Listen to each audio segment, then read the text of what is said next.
4th and goal to go to 2. 34 seconds left to go in the ball game. This is the play right now. Takes the snap. Targeted goes in. Targeted all alone. And the quarterback keeps.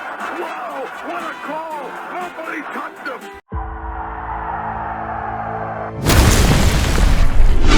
Here is Jeff, the host of the Gridiron.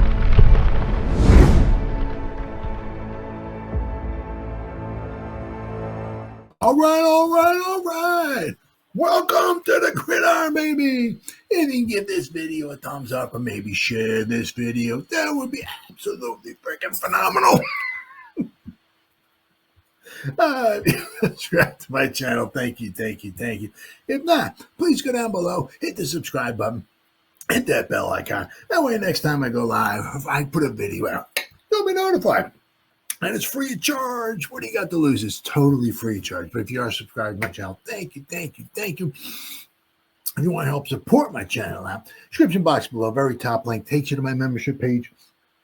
I got 3 different membership levels. Each one has their own little perks to them. So once again, if you want to help support my channel out, it would mean so much to me. And I thank you in advance. Once again, thank you. And finally, just underneath that, there's another link in there somewhere. It takes you to my Facebook group.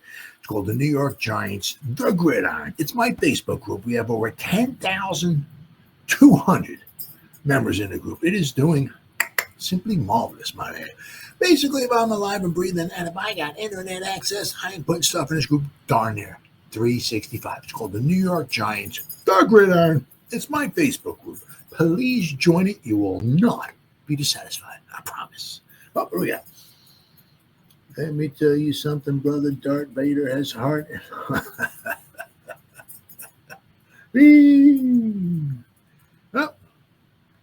Well, I'm not saying, so you can't say, we got the quarterback for the future. We got this, we got that, or whatever. But we were on. Boom. There you go. Off to a good start. Right. Very promising. Very promising. A lot of good things, a lot of good things, of course, then there's always I just can't even talk sometimes. It's just absolutely freaking, it's just, we're like a quarter and a half into it and whatever. Then we lose Malik Neighbors. It's like, are you kidding me? I'm going to talk about Malik in a little bit here, but thoughts and prayers to him, man. It's unbelievable. Absolutely. It's unbelievable. It really is. It is. I mean, these injuries. I mean, Tyreek Hill. Holy crap. Wow. Thoughts and prayers to that guy. I mean, my goodness. I mean, it's a shame because, he's phenomenal, this to that and all that stuff. But, I certainly don't want to say he's nothing without his speed, but Tyreek Hill's there because of his speed and what he did with his knee. Holy cow. I got hopefully nothing but the best for that guy. Oh, yeah. It was a bunch of terrible seasons. Good. Oh, yeah. I mean, you hate making fun. Yeah, I see what you're saying. I mean, what the hell? I mean, I don't know. I usually say you can usually. So the nice thing, if you want to say that about Malik's injury, okay, that happened early in the season, okay. So when I'm listening, there's a possibility he could be back by week 1 next season. Okay. The only thing is sometimes, there's no, I don't know, what do you call it? Yeah, you get a cut, it heals, and your finger's good as new, right? You break a bone, right? It heals up, it's good. But it's, everybody's a little different with these ACLs, right? Some guys never quite the same. Some guys are as good as they were. Some guys maybe even a little bit better, But some guys also, just what I hear anyway. I'm not a doctor. I've never had it done before. I've never had an ACL like that. But sometimes they say that your second season back is when you're up to, so there's a possibility he might be back next season, but he may not be quite he'll have his hands and everything, but it's his route running and all of that might get affected a little bit. Might be 2 years from now, unfortunately, when he might be. So we'll have to wait and see. But, unfortunately, it totally winds up screwing this season over. That's one of the things. That's why it's so important to have, two good weapons. And this is going to show the Giants that they're going to need another weapon. We're going to talk about that a little bit. But, a lot of good with Dart. Obviously, sure, some stuff he wanted to have back or whatever. But, no turnovers, right? He's still the dude. I can't even talk sometimes. Though. I don't know if he's hanging out with Scatterboo too much. He's just somewhere along the line. It's it's all cute, fine, and fancy now as he's walking off the field and he's somewhere along the line. Somebody's going to clean his clock, and he might be out for a while. So guys got to start learning to get down. Very efficient, and no turnovers, no interceptions. The first drive just walked down the field. Only completed 2 passes, I think it was, on the first drive. A lot of the runs, right? I think he went 54 yards rushing. So it gives us hope going forward. That's all you can really ask for. I'm going to talk a little bit about the red zone too. Because we left a lot of points on the board there. I really like what he did on that fourth down. That was one of those things. It was kind of like, and I can't blame Dable, I guess, either way, if he went for it or if he kicked the field goal. You kick a field goal, you're only up by 6, right? You give the ball to Justin Herbert and say, okay, you can score it, just don't score a touchdown. Then you can see the Chargers walking down the field, scoring a touchdown, kicking the extra point, we lose by a point, right? But then I can see him going for it, because if you go for it, I don't want to say that totally would have sealed the deal, but that would have put us up by 10 points. That would have really made it tough on the Chargers to score. And what I like about, with Dart is, he had the ball and, he bought himself some time. And he had a rusher coming at him. He faked his ass out, right? He juked out to the right-hand side. He lofted the ball up in the air. Mondale had it, but the Chargers do have a very good defense, and they were the number 1 red zone scoring defense in the league. They were giving, I think they said they were giving up touchdowns of 47%. The Giants were, I think, 2 for 5. So Chargers don't even give up. It's early on, small sample size, right? But, they've only given up 47% touchdowns on 47% of the other team's, red zone opportunities. So, that's pretty good. So, but we love, just sexy, but picks a pass off, runs down to the 2-yard line. We get a field goal. This one really just the way things have always gone for the Giants in the past. This was it's had the ripe smell of letting another team hang around and they beat you. It was just ripe for something like that. But thankfully, the football gods were on the Giants side. The Giants were the better team. Now, also to be fair, right, the Chargers' offensive line was banged up. Slater was. It just goes to show you can have a great coach, you can have a great team, this, that, and the other thing. If you're not, I don't want to say the Chargers aren't going to be allowed to, but some teams are just not allowed to win a championship because whatever force or whatever luck or whatever you want to call it, one injury after the other just decimates the team. So they lost Slater, I think, in the preseason. They had Slater and they had Alt. I mean, talk about two good bookends. Holy cow, right? Well, Slater got injured. Mekhi Becton couldn't go. Alt got injured. So they were, banged up on the offensive line after a while there, especially during the game, especially after Alt got hurt. But when you're, you got a good pass rush, that's what you got to do. You got to take advantage of that. And we're going to talk about the pass rush here in a little bit too. I mean, that's what you want to say. I mean, Carter was just unbelievable. I mean, he was just simply amazing. I mean, anytime he came in off the edge, he was just like, whoever, it didn't matter, whoever was there, he was beating them. And the thing is, it's like, if you don't want to get sacked, I could play a whole game of quarterback and not get sacked one time. Right? Come in, pressure, boom, throw the ball on the ground. Pressure, boom, throw the ball. So you don't get sacked. That's what Herbert did. A lot of times he was getting pulled down to the ground. He's like sideways laying, and he just chucks the ball just to avoid a sack.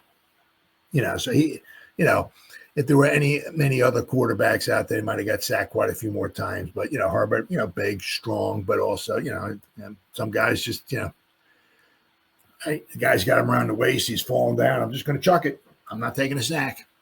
That's what he did. But I mean, the amount of times we hit him and knocked him to the ground, it was a thing of beauty. But right now, talking about Dart, 11. Hold on.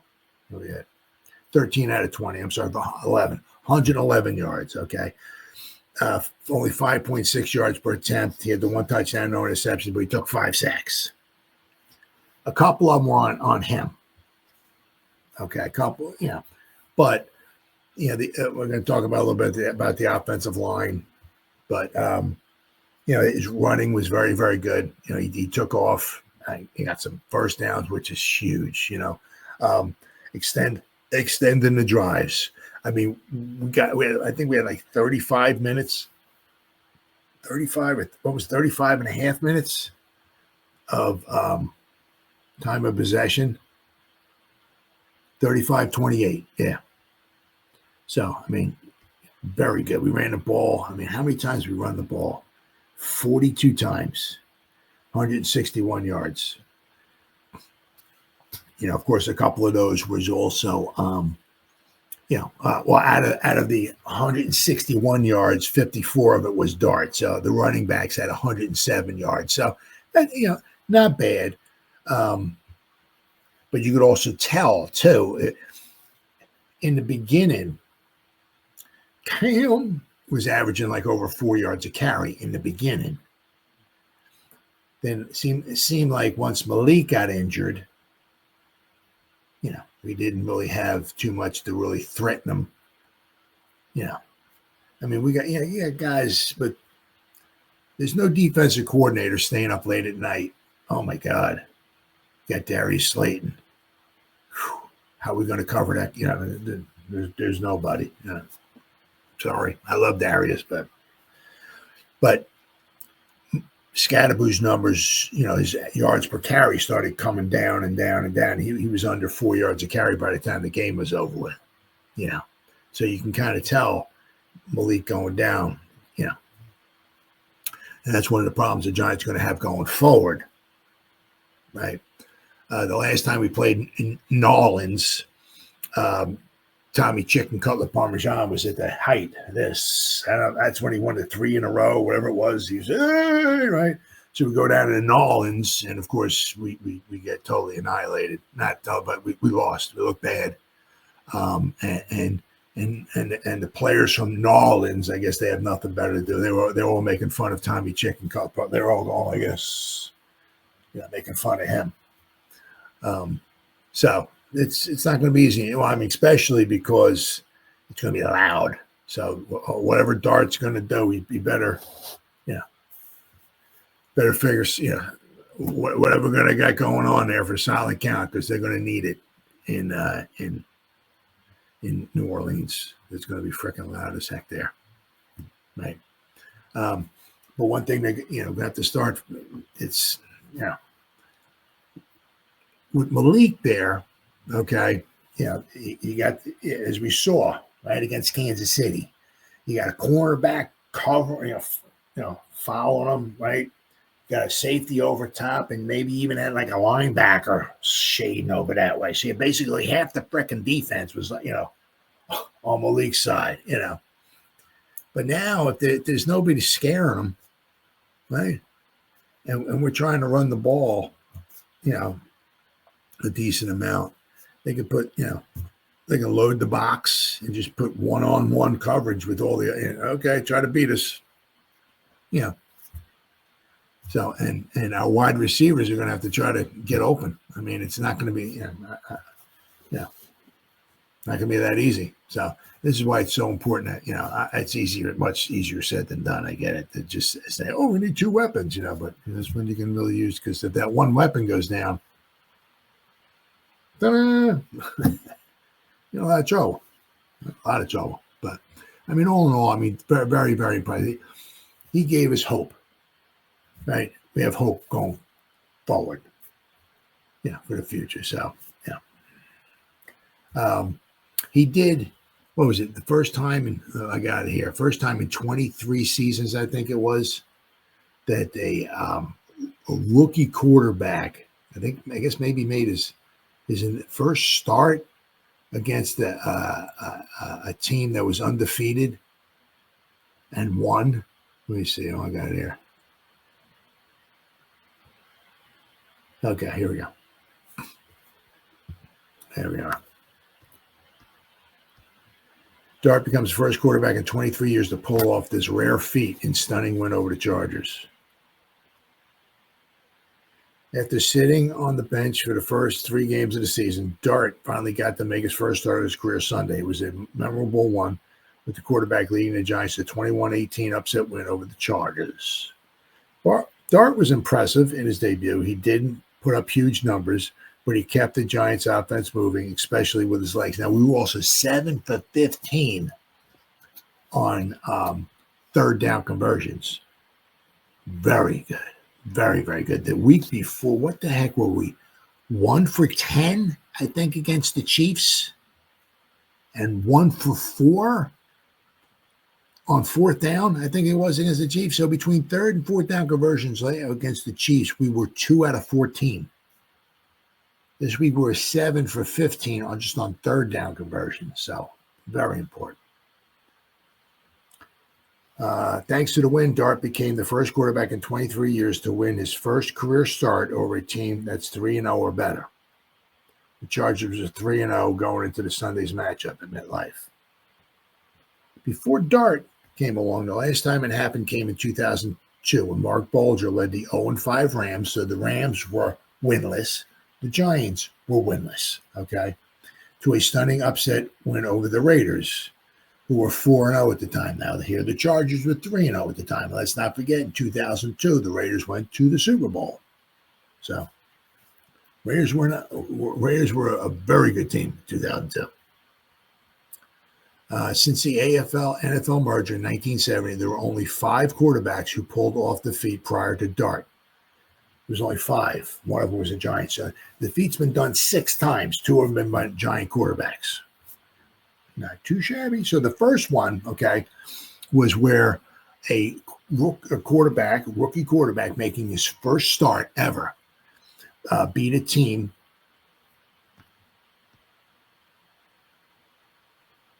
that was 3-0 or better. All right.